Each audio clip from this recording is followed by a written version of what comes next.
মাত্র এক সপ্তাহ আগেও ইয়েমেনের আকাশ ছিল অপেক্ষাকৃত নিস্তব্ধ, কিন্তু আজ এক সপ্তাহের ব্যবধানে তা যেন রণক্ষেত্রে পরিণত হয়েছে। হুথির টানা ক্ষেপণাস্ত্র ও ড্রোন হামলায় ইসরায়েল যখন চাপে, তখন পাল্টা জবাবে যুক্তরাষ্ট্র চালাচ্ছে ভয়ঙ্কর বিমান হামলা। গত 7 দিনে হুথি বহুবার ইসরায়েলের দিকে হামলা চালিয়েছে। টার্গেট করেছে বেন গুরিয়ন বিমানবন্দর, তেল আবিব সামরিক স্থাপনা। অন্যদিকে যুক্তরাষ্ট্র প্রায় প্রতিদিনই ধারাবাহিক বিমান হামলা চালিয়েছে ইয়েমেনে। এই টান উত্তেজনার মধ্যেই বৃহস্পতিবার রাতে ইসরায়েলের আকাশে নতুন করে বাজ পড়ল। ইয়েমেনের হুথি বিদ্রোহীরা ইসরায়েলের উদ্দেশ্যে ছুড়ে দেয় 2টি ব্যালিস্টিক ক্ষেপণাস্ত্র। জেরুজালেম থেকে তেল আবিব পর্যন্ত বাজে সাইরেন, আতঙ্ক ছড়ায় সাধারণ মানুষের মধ্যে। সাইরেন বাজছে, মানুষ দৌড়াচ্ছে, ছুটে আসছে 2 বিশাল ক্ষেপণাস্ত্র। ইসরায়েলি প্রতিরক্ষা বাহিনী দাবি করেছে এই ক্ষেপণাস্ত্র 2টি ইসরায়েলের সীমান্তে পৌঁছানোর আগেই গুলি করে ধ্বংস করা হয়েছে।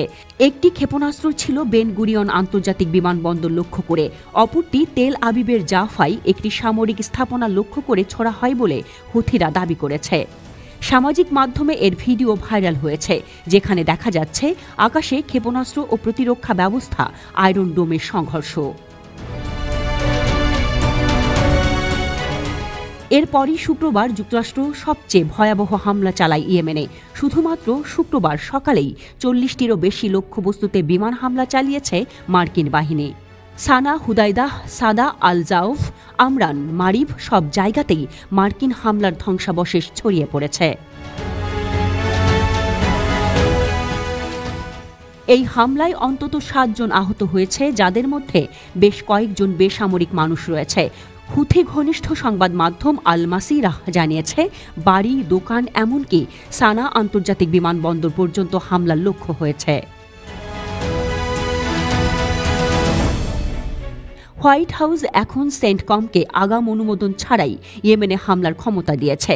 মজার ব্যাপার হলো, এত সব হামলার মধ্যেও হুথির শীর্ষ নেতা আব্দুল মালিক আল হুথি টেলিভিশনে এসে বলেন, আমেরিকার আগ্রাসন আমাদের সক্ষমতায় কোনো প্রভাব ফেলবে না।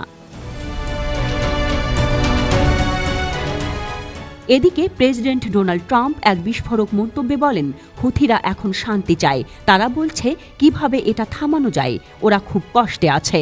ট্রাম্পের দাবি অনুযায়ী এই অভিযান অভূতপূর্ব সাফল্য এনেছে এবং এটি অনেক দিন ধরে চলবে।